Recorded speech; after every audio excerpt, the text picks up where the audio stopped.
Hello friends, welcome you in my YouTube channel Mighty Bits। Friends, आज के इस lecture में हम गाय डी मॉपसेंट के द्वारा लिखी गई एक बहुत ही अच्छी स्टोरी द डायमंड नेकलेस को पढ़ेंगे। द डायमंड नेकलेस या द नेकलेस, बहुत सारे जगहों पे केवल द नेकलेस के नाम से स्टोरी है और बहुत सारे लोगों ने क्या कि इसको द डायमंड नेकलेस के नाम से भी जानते हैं। ये जो स्टोरी है बहुत ही अच्छी स्टोरी है और स्टोरी समझाने से पहले थोड़ा सा मैं आपको जो राइटर है उनके बारे में बता देना चाहूँगा। जो राइटर है देखिए यहाँ पे मैंने लिखा हुआ है कि गाय डी मॉपसेंट, ये राइटर का नाम है और इनका पूरा जो नेम है Henry Renee Albert Guy de मॉपसेंट। ये क्या इनका पूरा नाम है, Henry Renee Albert Guy de मॉपसेंट। इनका जो जन्म हुआ था ये 5 अगस्त 1850 फ्रांस में हुआ था। 5 अगस्त 1850 को इनका जन्म क्या हुआ था, फ्रांस में हुआ था और उसके बाद इनकी डेथ जो हुई थी वो भी फ्रांस में ही हुई थी। 6 जुलाई 1893 फ्रांस में ही इनकी क्या हुई थी, डेथ हुई थी। ये देखिए इनका जो पेन नेम है गाय डी, देखिए बालमॉन्ट जोसेफ प्रूनियर, ये इनका पेन नेम है Guy de बालमॉन्ट Joseph प्रूनियर pen name है। और इनका जो जेनर है ये नेचुरलिज्म और रियलिज्म, जो आपका एक लिटरेरी टर्म आया 20वीं सेंचुरी में, का जेनर नेचुरलिज्म और रियलिज्म है। उसके बाद से देखिए आ जाते हैं हम इधर थोड़ा सा इनके कुछ फेमस जो वर्क्स हैं, ये सारे के सारे इनके शॉर्ट स्टोरीज हैं और भी हैं। यहाँ पे कुछ इनके फेमस शॉर्ट स्टोरीज मैंने लिख रखा है। ये देखिए क्या है, वेडिंग नाइट है, उसके बाद से रिमेन्स है, profitable business, unlucky lover, a maid's tale, new year's gift, vain beauty, mother and son, a piece of rope. ये क्या है, ये इनके कुछ फेमस स्टोरीज हैं, शॉर्ट स्टोरी का ही है। अब हम आ जाते हैं जो स्टोरी है the necklace, the diamond necklace, दोनों मैंने लिख रखा है। जो स्टोरी है इस पे आ जाते हैं। बहुत ही अच्छी स्टोरी है, एक अच्छा मैसेज देती है हम सबको और इसका जो थीम है ये भी बहुत अच्छा है। देखिए यहाँ पे ये जो स्टोरी है पब्लिश हुई थी कब, फरवरी 1884, 1884 फरवरी के मंथ में 1884 में क्या हुआ था, ये जो स्टोरी पब्लिश हुई थी। और किसमें हुआ था, फ्रेंच न्यूज़पेपर में। ये देखिए न्यूज़पेपर का नाम है ली गैलवाइस, ये क्या है, न्यूज़पेपर है, इसी में क्या हुआ था, ये स्टोरी पब्लिश हुई थी। अब स्टोरी को समझने से पहले सबसे पहले देखिए हम क्या समझ लेते हैं, जो इसके कैरेक्टर्स हैं, बस कैरेक्टर समझ लेंगे, स्टोरी समझने में कोई दिक्कत नहीं होती। कोई भी स्टोरी हो, चाहे नॉवल हो, शॉर्ट स्टोरी हो, ड्रामा हो, अगर हम कैरेक्टर को अच्छे से समझ लेते हैं तो स्टोरी को समझने में कोई दिक्कत नहीं होती है। जैसे देखिए इसमें जो मेन कैरेक्टर है ये कौन है, मैडम माथिल्डे लॉजेल हैं। ये क्या है, ये मेन कैरेक्टर है जिनका जन्म एक मिडिल क्लास फैमिली में हुआ रहता है। और उसके बाद से क्या है, दूसरा जो कैरेक्टर है वो क्या है, मोनिशियर लॉजेल है। ये क्लर्क है, एक मिनिस्ट्री ऑफ एजुकेशन में क्या है, एक क्लर्क के पद पे है और इनकी लो सैलरी है, बहुत ज्यादा सैलरी नहीं है इनकी। उसके बाद से देखिए मैडम फॉरेस्टियर है। मैडम फॉरेस्टियर जो है वो क्या है, वो जो मथिल्डे लॉजेल है वो उनकी फ्रेंड है, ये बहुत ही रिच है और जितनी ये रिच है उतनी पुअर के हैं, मथिल्डे लॉजेल है। अब ये कैरेक्टर हो गया। उसके बाद से देखिए अब स्टोरी को हम समझते हैं, बहुत कम शब्दों में क्या करेंगे, हम स्टोरी को समझाने की कोशिश करेंगे और आपके समझ में आए ये भी पूरी कोशिश हमारी रहेगी। देखिए जो स्टोरी है, जो स्टोरी को जो लीडिंग कैरेक्टर है, जो लीडिंग कैरेक्टर कौन है, मैडम मथिल्डे लॉजेल जो है। तो इनका जो जन्म हुआ रहता है, एक पुअर फैमिली रहती है, लो मिडिल क्लास कह सकते हैं, मिडिल क्लास तो नहीं कह सकते, लो मिडिल क्लास कह सकते हैं, फैमिली में इनका जन्म हुआ रहता है। मथिल्डे लॉजेल जो है ये बहुत ही सुंदर रहती है, फिजिकल चार्म्स एंड ब्यूटी से भरी हुई है और कोई भी इसको देख के कहता है कि बहुत ही सुंदर ये लड़की है। लेकिन मथिल्डे लॉजेल जो है वो अपनी पर्सनल लाइफ से खुश नहीं है। उनको गॉड ने एक बहुत अच्छा गिफ्ट दे रखा है, उनका जो फिजिकल चार्म एंड ब्यूटी है वो बहुत अच्छा है। जैसे हम सब जानते हैं कि जो धन है वो रहता नहीं है, चला ही जाता है, लेकिन हेल्थ जो है, अगर हेल्थ सही रहता है इंसान का तो क्या होता है, वो जरूर मतलब अच्छा ही रहता है। तो इस तरह से स्वस्थ हैं, बहुत ही सुंदर हैं, स्वस्थ हैं और लोग इनकी क्या करते हैं, तारीफ करते हैं, लेकिन फिर भी ये अपने लाइफ से खुश नहीं है। जो मथिल्डे लॉज़ेल हैं, अपनी लाइफ से खुश नहीं है। इसलिए नहीं खुश हैं क्योंकि इनका जो जन्म हुआ वो इनके अकॉर्डिंग नहीं हुआ। ये बार बार अपने लाइफ को कोसती रहती हैं कि ये लो मिडिल क्लास फैमिली में इनका जन्म हो गया, और क्या है, ये बहुत सारी इनकी जो जरूरतें हैं वो पूरी नहीं हो पा रही हैं। इनके और सारे जो साथ के लोग हैं, जो इनके फ्रेंड्स हैं, वो क्या अच्छे अच्छे कपड़े पहनते हैं, और उनके घर क्या है, तमाम तरह के चीज़ें हैं, हर फैसिलिटी है, लेकिन इनको वो सारी चीज़ें नहीं मिल पाती हैं, तो इसलिए बहुत ही ज़्यादा उदास रहती हैं। अब चूंकि इनके फादर के पास पैसा नहीं ज़्यादा रहता है, इसलिए क्या इनकी शादी क्या होती है, एक जो मॉनिशियर यम लॉज़ेल जो है, ये क्लर्क है, ये भी लो पेड क्लर्क है, बहुत ज़्यादा सैलरी इनकी नहीं है, मिनिस्ट्री ऑफ एजुकेशन में क्या है कि लो पेड क्लर्क है, तो उनसे इनकी शादी हो जाती है। अब उनसे इनकी शादी हो जाती है, तो जो लॉज़ेल हैं, यम लॉज़ेल जो हैं, मॉनिशियर जो के हैं, जो लॉज़ेल हैं, वो अपनी वाइफ से बहुत ज़्यादा लव करते हैं। ये बंदा बहुत लव करता है अपनी वाइफ से, लेकिन फिर भी जो मथिल्डे लॉज़ेल है उसको इससे कुछ लेना देना नहीं है। वहां पर भी चूंकि वो एक लो पेड क्लर्क रहता है बंदा, तो उसके पास उतनी सारी सुविधाएं नहीं रह पाती हैं जितनी कि ये उम्मीद करती हैं, जितना इनको एक्सपेक्टेशन होता है। चूंकि इनके एम्बिशंस बड़े हैं, बड़े बड़े ख्वाब हैं, तो इसलिए क्या है, ये वहां पर भी सैड ही रहती हैं। हालांकि जो उनका हस्बैंड है यम लॉज़ेल, वो पूरी कोशिश करता है कि अपनी वाइफ को खुश रखें, और इसके लिए एक इनके घर में मेड भी है जो घर का सारा काम करती है, एक मेड भी है। फिर भी क्या इनको खुशी नहीं है, अपनी लाइफ से खुश नहीं है।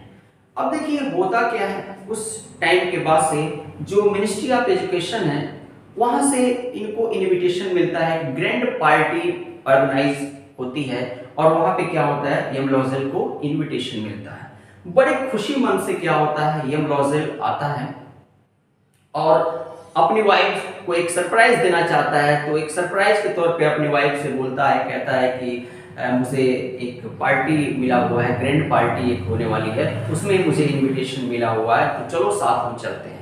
लेकिन इतना सुनने के बाद भी जो मथिल्डे हैं, उनके चेहरे पे थोड़ी सी भी हैप्पीनेस नहीं रहती है, थोड़ी सी भी खुशी नहीं रहती है।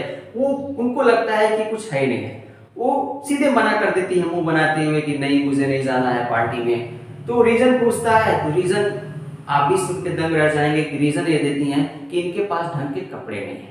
भाई देखिए, कपड़ों से सुंदरता नहीं होती है, जो रियल है।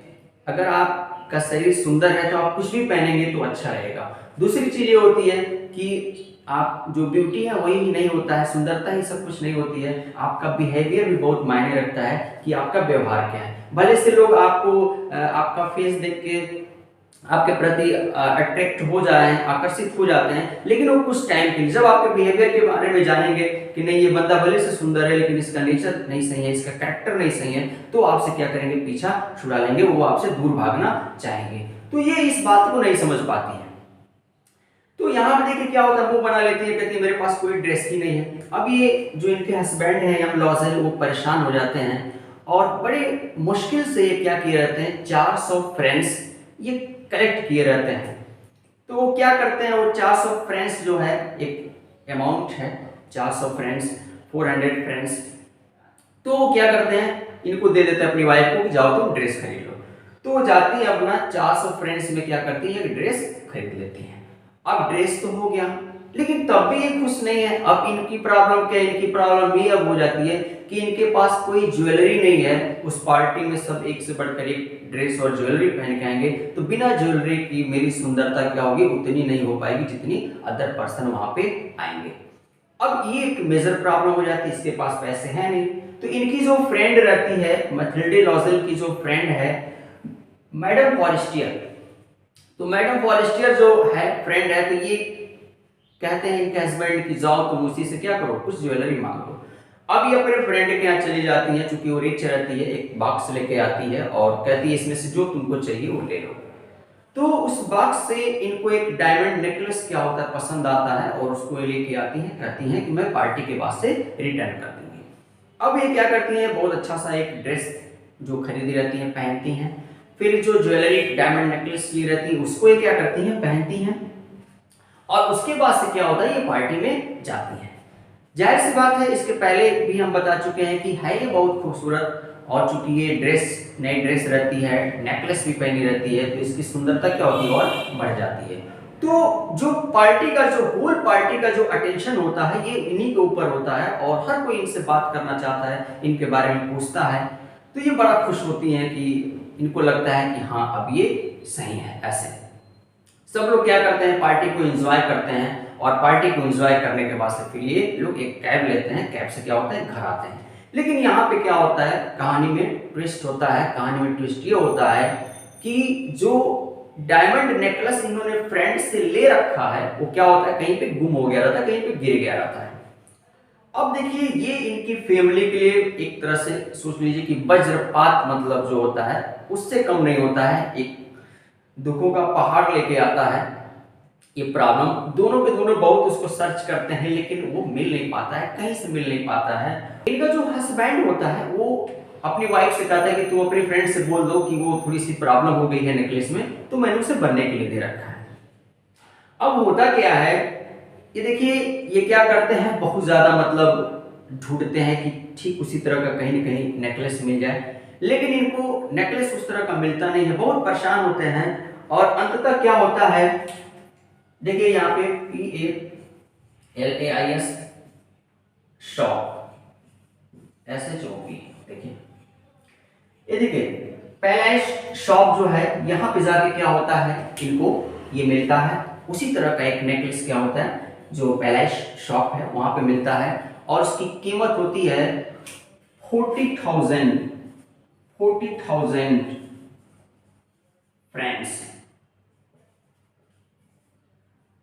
40,000 फ्रेंड्स उसकी क्या होती है, कीमत होती है, कॉस्ट होती है, जो कि इतना सुन के उनकी हालत क्या होती है, खराब हो जाती है। बहुत ही ज्यादा हैगलिंग करने के बाद से थोड़ा सा मतलब वो डिस्कशन करते हैं, तो जो दुकान वाला रहता है वो 36,000 फ्रेंड्स पे क्या होता है, वो तैयार हो जाता है। बहुत ज्यादा क्या करते हैं वो बात जब उससे करते हैं तो 36,000 फ्रेंड्स पे वो क्या होता है, तैयार हो जाता है और उससे कहते हैं कि इस नेकलेस को तुम कहीं देना नहीं और हम लोग 2-3 दिन में पैसा इकट्ठा करके ये हम लोग खरीदेंगे। उस नेकलेस को खरीदने के लिए इनको लोन लेना पड़ता है, दोस्तों से कर्ज लेने पड़ते हैं और बहुत ज्यादा इनको प्रॉब्लम फेस करना पड़ता है। किसी तरीके से बड़े मुश्किल से क्या करते हैं, इतना अमाउंट कलेक्ट करके और वो नेकलेस से खरीदते हैं। फिर ये मथिल्डे क्या करती है, अपनी दोस्त को ले जाकर वो नेकलेस दे देती है। अब देखिए यहाँ पे कहानी क्या होता है, अब चूंकि जरूरत से ज्यादा क्या होता है ये लोग पैसा खर्च कर देते हैं तो परेशानियां क्या होती बढ़ जाती हैं और इनकम उतना है नहीं, तो इसलिए क्या होता है इनके घर में जो नौकरानी काम करती है उसको निकालना पड़ता है। फिर उसके बाद से क्या होता है, शाम के समय भी क्या होता है इनके हस्बैंड को ड्यूटी करना पड़ता है। मथिल्डे जो कि आराम करती रहती थी उसको क्या करना पड़ता है, घर का सारा काम करना पड़ता है। और क्या होते हैं 10 साल बहुत ही मुश्किल से बहुत ही मेहनत करते हैं लोग, तो 10 साल में जा के क्या होता है, जो कर्ज ये ले रखे हैं वो कर्ज क्या होती है, भरपाई होती है। लेकिन इन 10 सालों में क्या होता है, एक तरह से इनका पूरा 10 साल क्या होता है बेकार होता है। मथिल्डे की जो खूबसूरती है वो चली जाती है और वो समय से ज्यादा क्या होती है, बूढ़ी दिखती है। अब देखिए जो टाइम कैसे बदल गया, कैसे परिवर्तन हो गया। उसके बाद से क्या होता है, एक दिन इनकी जो दोस्त है मैडम फॉरेस्टियर वो मिलती है और उसके बाद से वो आज भी क्या है बहुत ही सुंदर दिख रही है। तो यहाँ पे क्या होता है, वो पहले मथिल्डे को जब देखती है तो पहचान नहीं पाती है, क्योंकि इनका क्या हो गया है, जो फेस फिगर है वो बिल्कुल बदल चुका है। तो पूछती है तो ये बताती है कि मैं तुम्हारी फ्रेंड हूँ मथिल्डे। फिर वो कहती है तुम ऐसे क्यों कैसे हो गई, तुम्हारी जो उम्र है उम्र से ज्यादा तुम क्या हो, एजेड लग रही हो। तो यहाँ पे क्या होता है, फिर वो सारी प्रॉब्लम बताती है कि कहती है अब तो कोई दिक्कत नहीं है बताने में। तो सारी प्रॉब्लम क्या करती है वो बता देती है कि तुमने जो नेकलेस दिया वो नेकलेस खो गया और उसके लिए हम लोगों को क्या लोन लेना पड़ा, कर्ज लेना पड़ा और इस तरह से मेहनत करना पड़ा, जिसकी वजह से मेरी क्या ये हालत हो गई। उसकी बात सुनकर जो क्या है फॉरेस्टियर इसकी जो फ्रेंड है वो बहुत ज्यादा शॉक्ड हो जाती है, सरप्राइज हो जाती हैं और वो कहती है कि तुमको मुझसे एक बार बात कर लेना चाहिए था कि वो क्या था। रियल में देखिए वो बताती हैं कि वो तो क्या था, एक तरह से आर्टिफिशियल डायमंड था, वो नकली डायमंड था जिसकी कीमत सिर्फ 500 फ्रेंड्स थी, केवल 500 क्या था फ्रेंड्स उसकी कीमत थी। और तुमने क्या किया, उस नकली आर्टिफिशियल डायमंड के लिए अपने करियर के 10 साल क्या कर दिए, बर्बाद कर दिए। अब यहाँ पे देखिए क्या होता है, यहीं पे स्टोरी क्या होती है, समाप्त होती है। रियल में बता दें, जो स्टोरी का जो मेन थीम है, जो इसमें राइटर ने बता रखा है, गार्डियन ऑफ असेंटेंट जो क्या बताने की कोशिश किया है, वो ये क्या है कि ऑनेस्टी। आपके रिलेशन चाहे जैसे भी हो, चाहे जिससे भी हो, उसमें क्या होनी चाहिए, ऑनेस्टी होनी चाहिए। आप खुल के क्या करें, उनसे बात कर सकें, अपनी प्रॉब्लम को कर सकें, जो भी चीज़ है। अगर मथिल्डे अपनी प्रॉब्लम शुरू में ही बोल दी रहती तो ये प्रॉब्लम नहीं हुआ रहता, 10 साल इनके बर्बाद नहीं हुआ रहता। दूसरा देखिए क्या है, दूसरा क्या है कि ईश्वर ने हमको जितना दिया उतने में हमको खुश रहने की कोशिश करना चाहिए। हमें ऐसा नहीं कि किसी दूसरे को देख के कि नहीं उनका ऐसा है, इस तरह का है। जैसे आपसे देखें, लोग कहते हैं कि दूसरे का क्या चीज बड़ा जो ललाट है देखकर अपना ललाट क्या करें हम फोड़े, ये बहुत ही मूर्खता है। तो ऐसा नहीं, दूसरा क्या है, उसकी लाइफ कैसी है, उससे आपको क्या लेना देना है, आपको अपने अकॉर्डिंग चलना है, आपको जो मिला है उसी में रहना है, उसी के अकॉर्डिंग खुश रहना है। यहाँ पे एक बात और बता देना हम चाहेंगे कि देखिए, एक पीबी शैली ने बहुत अच्छी पोएम लिख रखा है, टू अ स्काईलार्क। उन्होंने टू अ स्काईलार्क एक पोएम लिखा है। उस स्काईलार्क में जैसे जो पोएट है बहुत दुखी हैं, और स्काईलार्क क्या है, अपने लाइफ से वो गीत गाती रहती है, खुश रहती है। तो रीजन पूछते हैं, तो फिर वो आंसर भी देते हैं। उसमें एक लाइन है, कहते हैं वहां पे जैसे पोएट अपने दुख का, या ह्यूमन बीइंग्स, जो भी ह्यूमन बीइंग्स हैं उनके दुख का कारण बताते हैं और कहते हैं कि we look before and after and pine for what is not. मतलब इसका सेंस हुआ कि हम क्या करते हैं, हम आगे पीछे सोचते रहते हैं, हम पास्ट भी सोचेंगे, फ्यूचर भी सोचेंगे, और पाइन मतलब तड़पना होता है, और हम उस चीज के लिए तड़पते हैं जो चीज हमारे पास नहीं है। तो इसलिए क्या होता है, ये हमारे दुख का कारण है। अब देखिए, और चूंकि क्या है, जो स्काईलार्क है वो क्या है, वो ये कुछ ऐसा सोचती नहीं, इसलिए वो गीत गाती रहती है और खुश रहती है।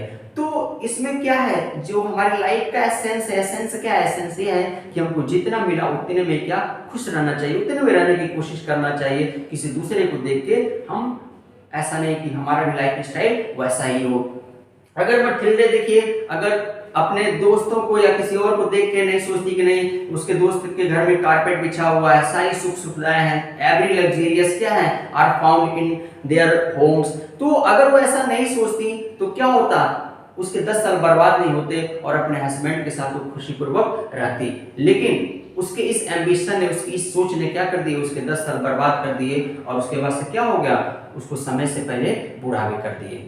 तो फ्रेंड्स, इस तरह से हमने जो द डायमंड नेकलेस है स्टोरी, इसको हमने पढ़ा, गार्डियन ऑफ असेंटेंट के द्वारा लिखी गई।